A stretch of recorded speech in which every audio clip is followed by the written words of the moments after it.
Takshashila coaching में आपका स्वागत है। मैं पुष्पेंद्र शर्मा सारणिक का बिना प्रसार के हल ज्ञात करेंगे तथा कुछ संक्रियाएं सीखेंगे, तो पूरा वीडियो देखें।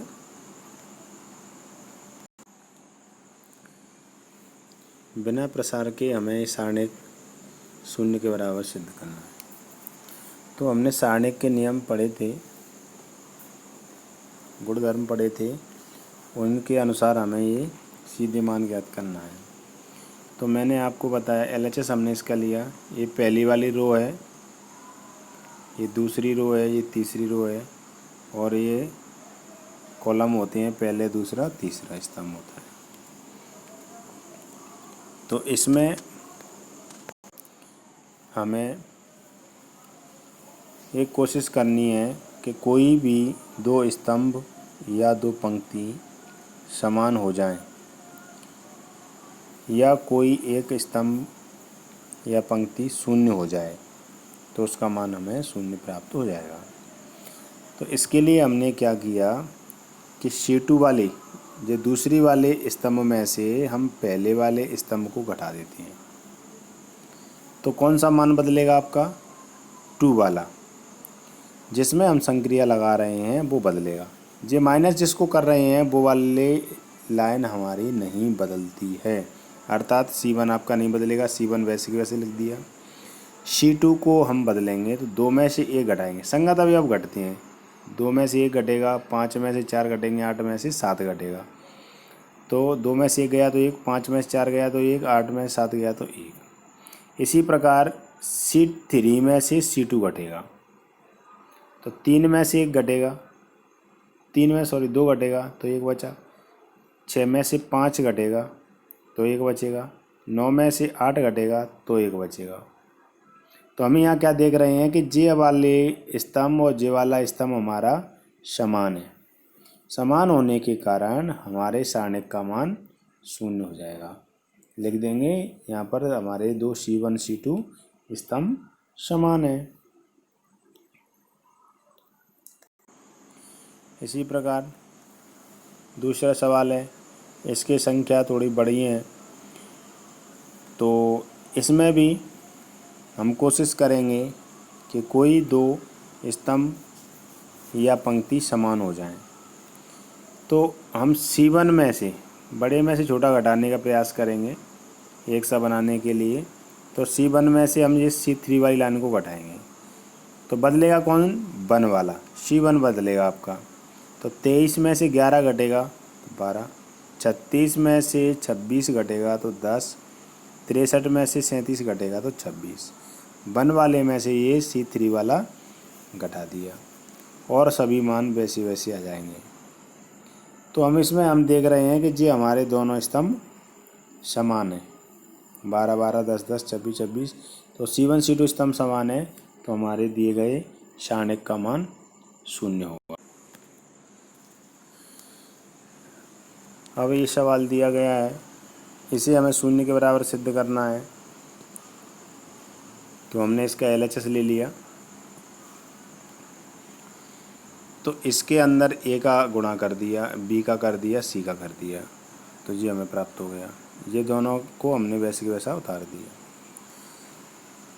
अब इनमें से हमें कोई भी दो पंक्ति या दो स्तंभ समान करना है।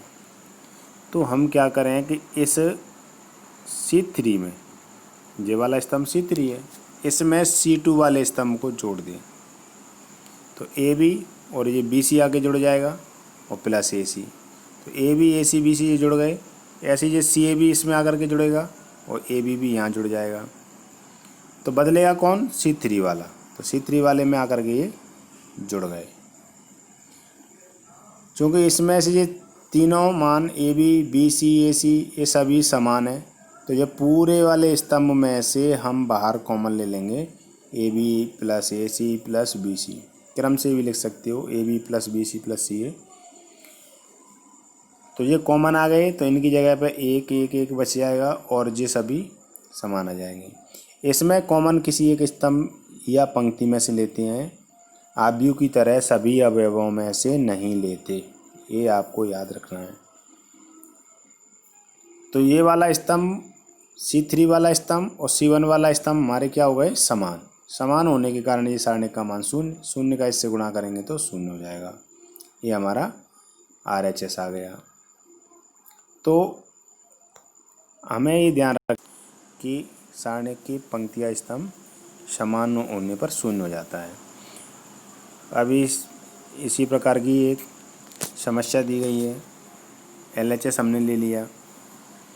हमने बताया किसी एक पंक्ति या एक स्तंभ में हम कॉमन भी ले सकते हैं और गुणा भी कर सकते हैं। तो हम इस पहली वाली पंक्ति में ए का गुणा करेंगे। तो ए का गुणा करेंगे तो हम ए का भाग भी देंगे। ए का गुणा 1/a में, 1/a में आप ए का गुणा करोगे तो ए से 1 कट जाएगी, कितना बचेगा, 1। ए वर्ग में ए का गुणा करेंगे तो 1 की घात 3। BC में ए का गुणा करेंगे तो ABC। दूसरी वाली रो में हम B का गुणा करेंगे तो B से B का कैंसिल हो जाएगी, 1 बचेगी, ये BQ हो जाएगा और ये ABC हो जाएगा। ऐसे इसमें करेंगे तो 1 हो जाएगा, ये CQ हो जाएगा, ये ABC हो जाएगा।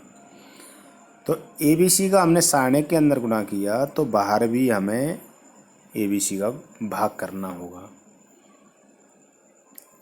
अब ABC जब पूरे स्तंभ में से कॉमन आ रही है तो ये वाली ABC हमने कॉमन ली। ये वाली ABC हमारी पहले जैसी ही थी, जो कॉमन ले ली। तो ये वाले ऐसे ऐसे बने रहेंगे, ये भी ऐसे बने रहेंगे। जो कॉमन आ गई इनकी जगह पे 1 आ जाएगा। तो जे वाले से मान जे कट गया। और चूंकि जाके जे वाला स्तंभ और जे वाला स्तंभ दोनों कैसे हैं, C1 व C3 समान है। तो ये दोनों समान होने की वजह से हमारा इस सारणिक का मान शून्य, और गुणा करेंगे तो शून्य। तो इस प्रकार हमें ये RHS प्राप्त हो गया। इसी प्रकार प्रश्न 5वां,